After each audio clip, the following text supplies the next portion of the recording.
There's no doubt about it. Whether times are normal or times are strange as they are now, New York City is full of crazy people. Anyway, I wanted to do a video for Dan about my 9 or 10 or 11 or 12 favorite jazz records for a Sunday morning. Sunday morning, in jazz terms, is a idealistic place. Sunday morning represents that time when we've worked all week, we partied on Saturday, and now it's Sunday morning when there's sunlight and we are relaxing and waking up slowly for a day of rest. On the seventh day, God took a break, if you believe in the biblical account of creation, which I do. So the following records, though primarily jazz, with a couple left ringers thrown in, are all about that vibe, that chilled, relaxed, slowly waking up to reality vibe. As I make this video, actually at this point in time I'm sitting on Bleecker Street, about 50 paces from what used to be CBGB's is now John Barberto's. This block of Bleecker Street between Bowery and Lafayette used to be a really dangerous block.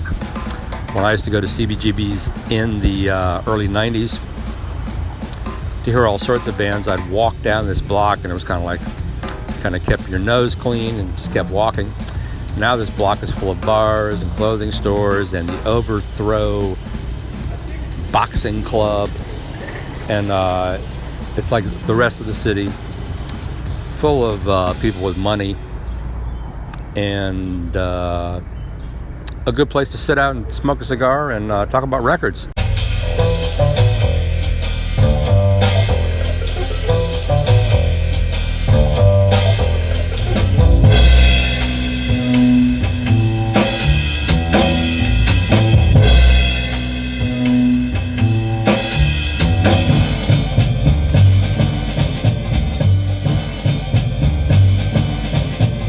Cinematic Orchestra is the creation of one Jason Swinko, who, enamored of jazz, but also as a member of the Ninja Tune roster,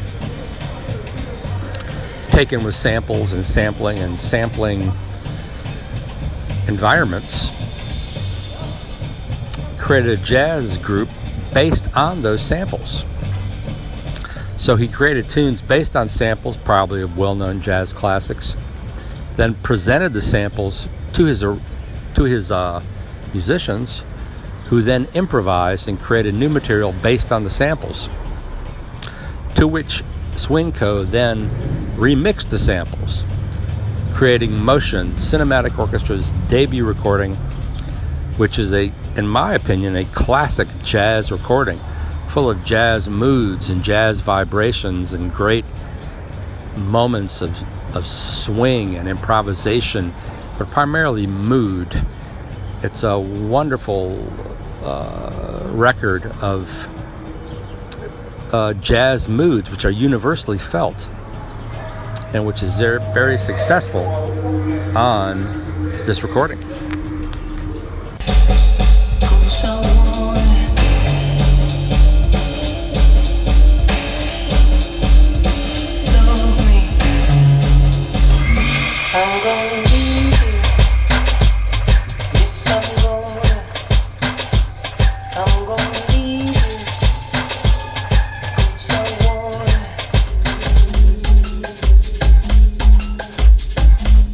Melanie BIASIO, a French singer who I know very little about, but who has made a goodly amount of records.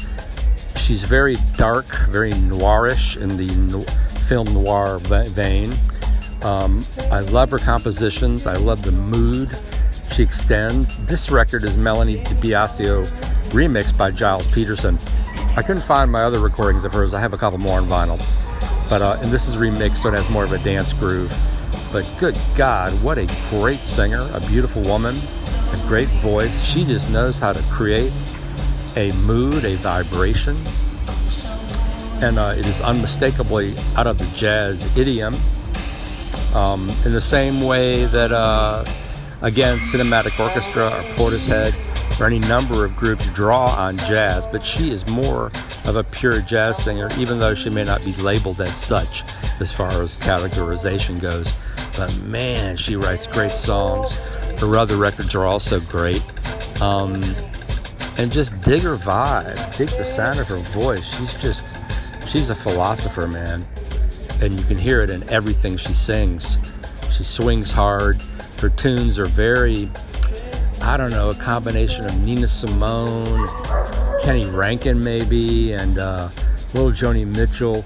But also, you know, there's some Duke Ellington in there as well, deep within the seams of what she's doing. First time I heard her, I forgot how I came to hear Melanie Di Biasio. She's certainly not a name that's known in the U.S., even though quite popular in France, I take it. But man, if you dig jazz vocalist, she is the top of the game today as far as I'm concerned, even though I think she's really not considered jazz.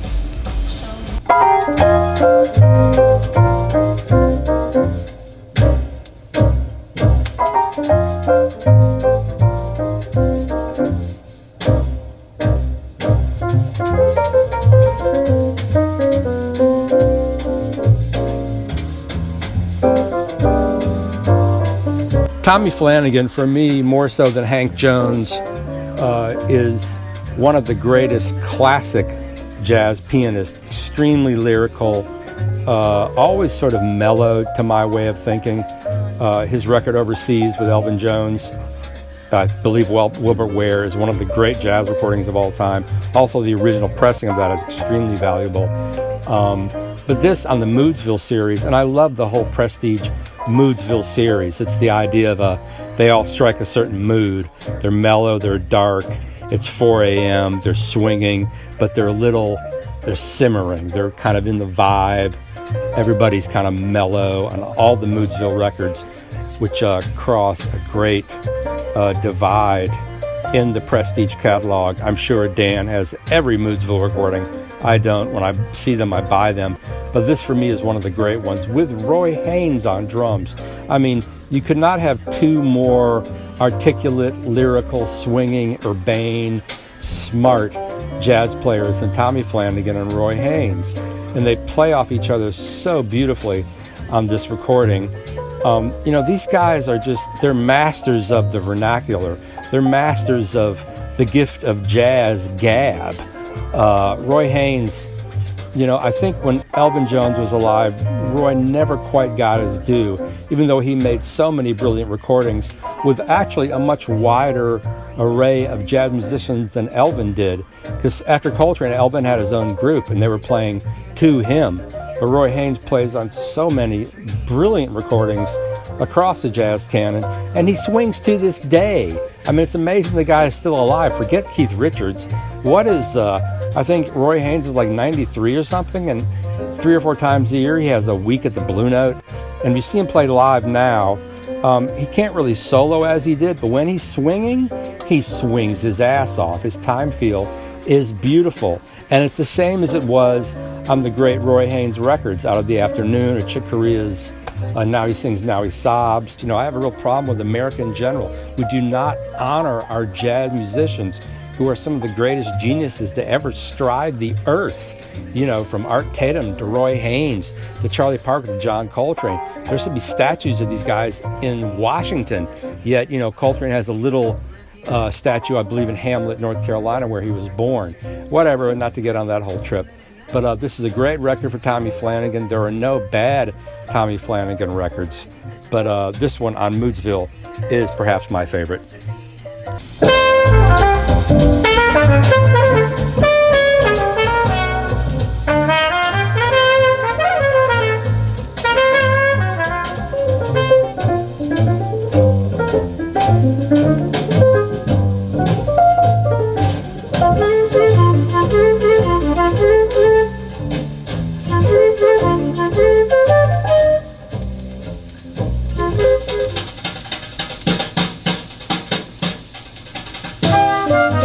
This record, the trio, on an unusual London Savoy recording.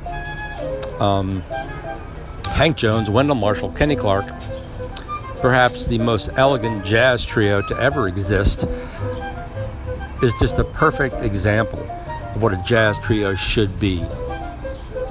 Hank Jones in his element, Kenny Clarke. There's never been a more swinging, more elegant, more pristine, refined, capable, technically perfect drummer than Kenny Clarke.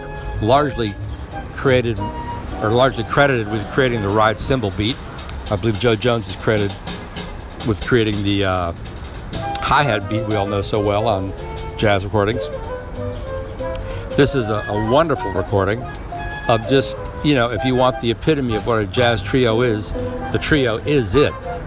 There's a little confusion because there's another record also called The Trio, also on Savoy, also led by Hank Jones, which is purely The Trio. This record is The Trio and guest. So you hear Herbie Mann.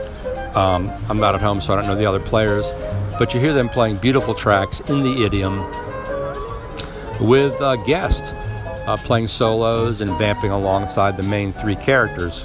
If you can find this record, this is one of my top recordings for what exemplifies a jazz trio. And a perfect record for a Sunday morning. Someday he'll come along, the man I love, and he'll be big and strong, and treats me sweet and gentle, the way he should. I got it bad, and that ain't good. I don't care who knows I am blue when you're alone. Who cares for starlit sky? Eddie Gourmet of Steve and Eddie fame. Eddie Gourmet from that period, late 50s through the 60s, through the early 70s, when jazz was still largely the currency of American popular music. You figure in the 1940s, big band jazz was the most popular music in America before jazz itself switched to bebop, hard bop, post bop, fusion, free jazz. But she sang in that wonderfully swinging way. She had amazing pipes. The woman could sing anything. I think she probably could have sang opera because she just has effortless power and the swing of the era she grew up in. And I love anything by Eddie Gourmet. You might say it's not jazz, but again, that's from that period when jazz was the common and vernacular in popular music. And you had Frank Sinatra, Bobby Darin, Leslie Uggams, Dionne Warwick, all these singers who would not necessarily cite as jazz singers, but who undeniably swing in the idiom. And I just love all these old Eddie Gourmet albums, and they're pretty hard to find on ABC, Paramount, or Columbia. And she made a ton of records, and she also had a second career as a popular Spanish singer. But Eddie Gourmet, Eddie Sings the Blues, great record. Great for sitting around on Sunday morning. In New York City, you traditionally read the New York Times, have some coffee, and just chill out.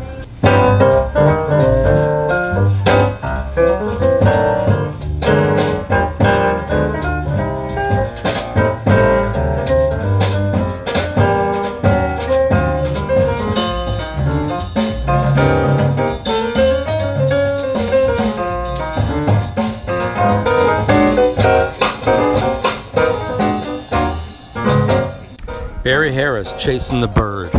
I will take Barry Harris as one of the great hard bop and more pianists of all time, as exemplified by this record with, I believe, Clifford Jarvis. I'm not sure who the bassist is because I'm not at home. I'm sitting here on Bleecker Street having a beer and smoking a cigar.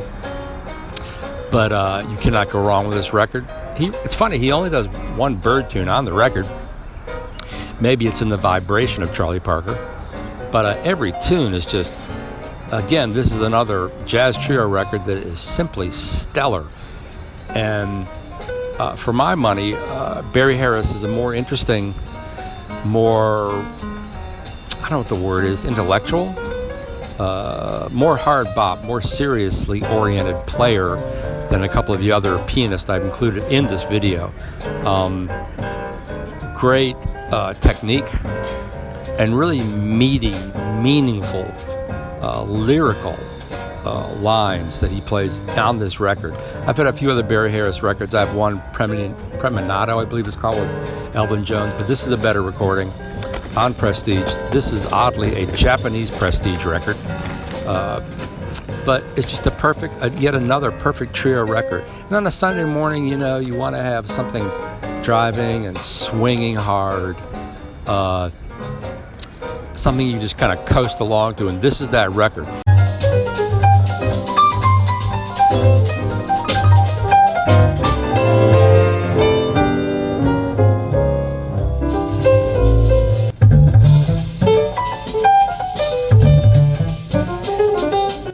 Oscar Peterson with Louis Hayes and Nels Henning, Ørsted Pettersson, one of the greatest bassists of all time. I'm not a huge Oscar Peterson fan. I know that in a way he's a perfect pianist, sort of out of the mold of an Art Tatum, somebody who really doesn't need a group. But while he swings very hard, particularly on this record, and there's some great exchanges between Peterson and Pettersson, I think Pettersson and Hayes really raise Oscar Peterson's game on this record, which is a Pausa recording, which may have been on MPS originally. Frankly, for me, it's background music because Peterson is just so, effortless. But he's kind of on auto control because he has so much technique. When I first moved into Greenwich Village in the early 90s, and I worked at the Blue Note Club briefly, Peterson was still alive then. He would play the club every year, and he was paid more than anyone who ever performed at the Blue Note in that period. I think he pulled like $100,000 a week or something, and the lines were around the block.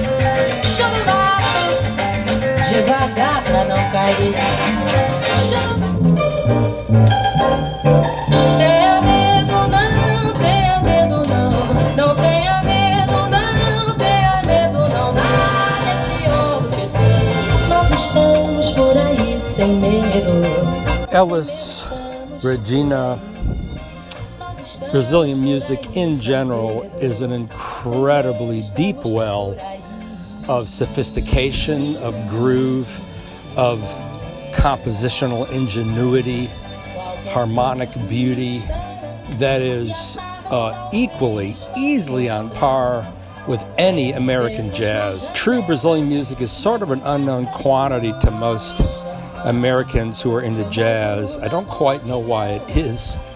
Pre-bossa nova, bossa nova, tropicalia, even Brazilian drum and bass music is incredibly sophisticated.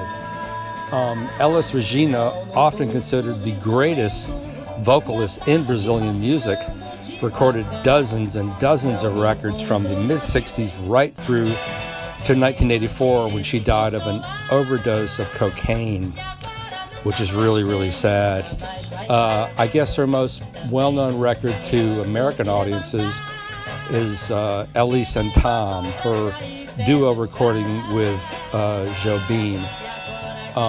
In America, we know bossa nova music, we know Getz Gilberto, we know Joe Donato, we know, the great work of Jobim, but I think it sort of ends there, and that is really tragic. The work of Elis Regina alone is effervescent, beautiful, joyous, sophisticated. There is a sophistication in all Brazilian music that actually, I think in many ways, supersedes American popular music easily. It is just astounding music. She's just a force of nature. Her tone, her phrasing, her energy, her brilliance, her just joyousness, and everything she sings is, to me, extremely profound.